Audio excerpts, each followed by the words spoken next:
Saudara, kembali lagi kita ada di segmen Tanya Jawab COVID-19 di Sapa Indonesia Pagi. Kami menghadirkan pagi hari ini Dr. Isman Firdaus. Dr. Isman ini adalah dokter spesialis jantung dan pembuluh darah. Pagi hari ini bersedia untuk menyediakan waktunya di sela bertugas untuk menjawab pertanyaan-pertanyaan Anda seputar virus corona.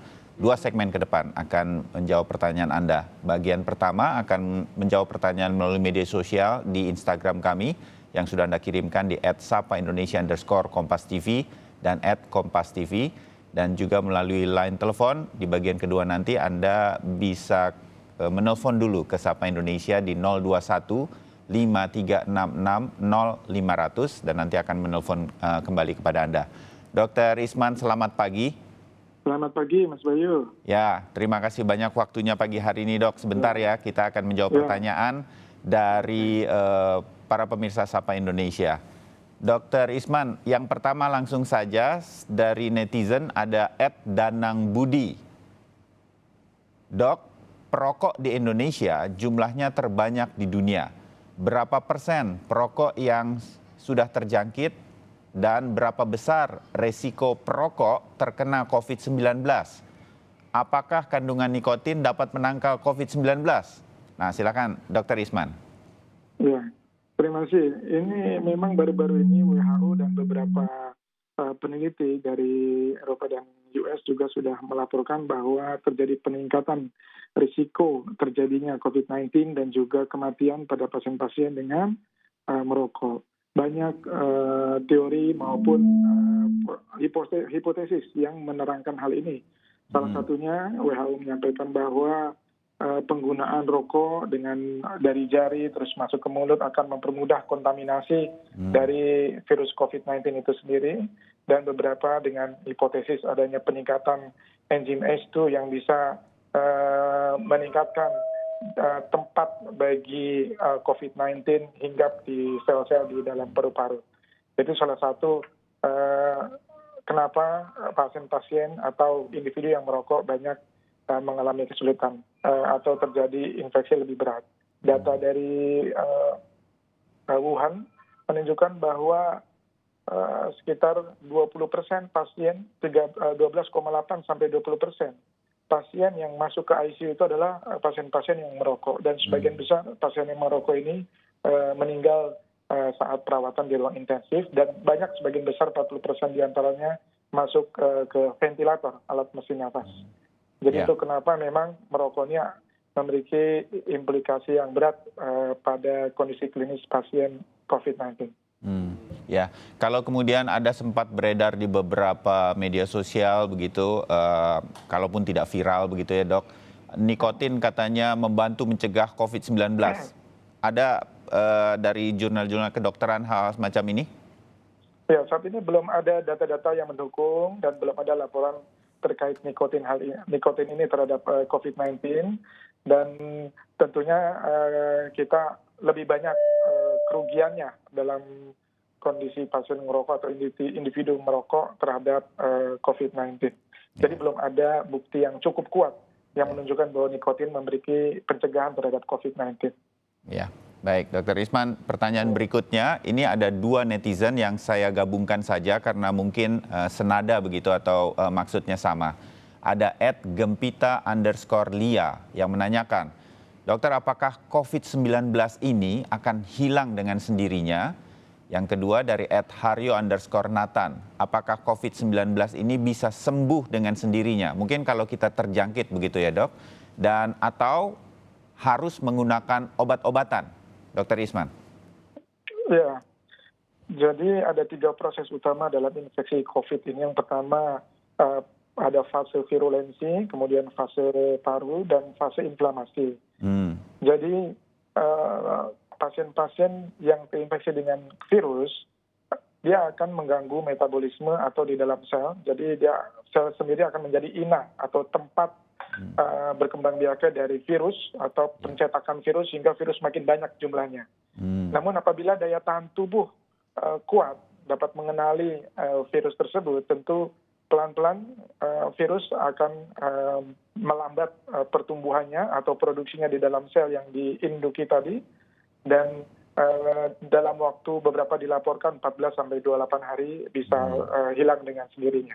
Jadi pas daya tahan tubuh Penting ya, Dok, ya? tentu sangat penting sekali dalam kasus terjadi infeksi COVID-19. Daya tahan tubuh yang kurang tentu akan menyebabkan replikasi dari COVID-19 di dalam sel, produksinya akan makin kuat, makin banyak, dan itu menyebabkan kematian. Ya, kalau kemudian ada pasien-pasien yang menjadi PDP begitu ya, Dok, pasien dengan corona ini, itu kalau di rumah sakit itu sebenarnya diberikan obat-obatan seperti apa, Dok? Mungkin ada pengalaman dari Dokter Isman juga. Ya, saat ini untuk terapi atau tata laksana pasien-pasien PDP dengan COVID-19, yang nomor satu tentu terapi suportif, ya, memberikan oksigen. Kalau jadi ada ringan, sedang, berat. Ya. Yang berat ini, yang tentu dia ada gangguan sesak nafas, perlu bantuan support oksigen, dan obat-obatan antivirus yang saat ini dikembangkan masih belum memberikan bukti yang cukup memuaskan bahwa obat tersebut memperbaiki atau menyembuhkan. Namun beberapa obat antiviral seperti remdesivir dan juga obat-obat antiviral yang lain saat ini karena tidak ada obat lain itu bisa digunakan, dan tentu pengobatan tersebut harus mempertimbangkan efek manfaatnya dan juga kerugian apabila kita berikan. Oh, jadi hal semacam ini yang sekarang sedang dilakukan di rumah sakit, dan sekali lagi daya tahan tubuh kita lah yang pada saat ini sebetulnya sudah dibuktikan paling mampu menahan COVID-19. Jadi kalau bisa kita jangan sakit dan terus tingkatkan imunitas tubuh ya, Dok, ya? Iya, betul. Ya, saya lanjut ke pertanyaan berikut, Dr. Isman. Ada @retno_sabrina_situmorang. Apa bedanya COVID-19, ini mungkin maksudnya gejalanya ya, Dok, bedanya gejala COVID-19 dengan DBD, dan bagaimana penanganannya kalau kita melihat gejala-gejala ini mungkin di diri kita atau di keluarga kita, Dr. Isman? Ya, yang pertama gejalanya tentu beda ya. Kalau COVID-19 seperti influenza pada umumnya, ada batuk, demam tinggi. Kalau demam berdarah lebih banyak demam yang tinggi, suhunya tinggi tanpa disertai tanda-tanda influenza. Ya. Jadi itu perbedaan utama. Namun yang paling penting tentu penularan. Pada COVID-19 penularan melalui droplet dengan atau airborne, sedangkan pada demam berdarah penularan melalui nyamuk ya, gigitan nyamuk yang menularkan virus ke dalam tubuh kita. Ya, Dr. Isman, nih kalau kemudian kita juga sudah banyak sebetulnya diwanti-wanti, diingatkan untuk waspada juga terhadap DBD karena sekarang musim pancaroba, pergantian dari musim hujan ke musim kemarau di Indonesia. Apa yang kemudian masyarakat tetap tenang dan jangan panik ketika mungkin ada saja yang mengalami demam begitu? Dan bagaimana kemudian yang harus dilakukan terlebih dahulu jika ada demam tinggi yang juga menyertai DBD? Jadi jangan kemudian tiba-tiba merasa, wah saya terkena COVID-19, Dr. Isman. Ya, nomor satu memang yang paling penting adalah asupan ya, asupan makanan, bed rest ya, bed rest cukup, istirahat yang cukup, tidur 6-7-8 jam. Ya. Kemudian minum harus cukup. Jadi jangan sedikit minum karena kurang minum dengan suhu yang tinggi akan menyebabkan evaporasi dan dehidrasi. Jadi perlu untuk konsumsi cairan yang cukup saat kondisi saat ini di mana orang pada khawatir untuk datang ke rumah sakit.